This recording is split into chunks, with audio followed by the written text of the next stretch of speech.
umukozi w'akarorero wo mu mwaka w'ibihumbi 2020 Itangishaka Leonidas arongoye ibiro vya douane vyo mu Gatumba kuko mu mezi 11 amaze arongoye abakozi bo kuri douane Gatumba hinjiye amakori n'amatagisi atari bwaboneke agera ku miliyaridi 6.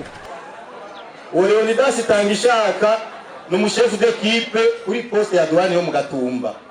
Ikigobe carinjije amahera atari bwaboneke na rimwe kuva kibaho.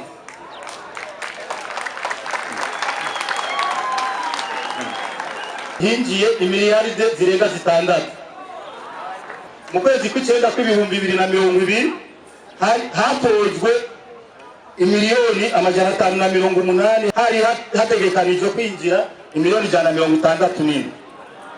Mu kwezi kw'icumi ni mu mwaka uheze nyene hatojwe imiliyoni 522 hari hategekanijwe imiliyoni 154. Mu kwezi kw'icumi na rimwe hatojwe imiliyoni 614 hari hategekanijwe imiliyoni 154. Mu kwezi kw'icumi na kabiri hatojwe umuriyari urenga hari hategekanijwe imiliyoni 142. Abo muri douane barabizi cyane abo muri direction de finance na amafaranga nkayo kuvaho abo umuntu hagiye yari bwigere yinjira. Murumva rero bakwiye gushimirwa mu byo bamugomwe n'ivyo kanatsinda. Mu kwezi kwa kabiri commissaire general wa Obel yaramwandikiye ikete ryo kumushimira. Ngira ngo iyo commissaire general yinze yandikira ikete umukozi yo kumushimira kubera se performance biba byagenze neza, akaba yaciye aronswa urupapuro rw'iteka hamwe n'ipikipiki.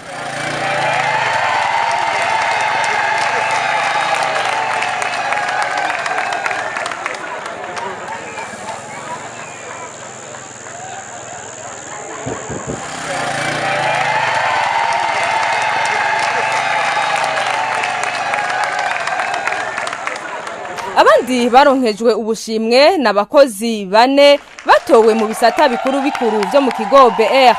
Akabari Mohamed Ali Habarugira wo muri Commissariat des Services Généraux, Tarcisse Ntahobaje wo muri Commissariat Général, Jérôme Mbonihankuye wo muri Commissariat des Enquêtes, hamwe na Beatrice Nduwimana wo muri Commissariat des Taxes Internes.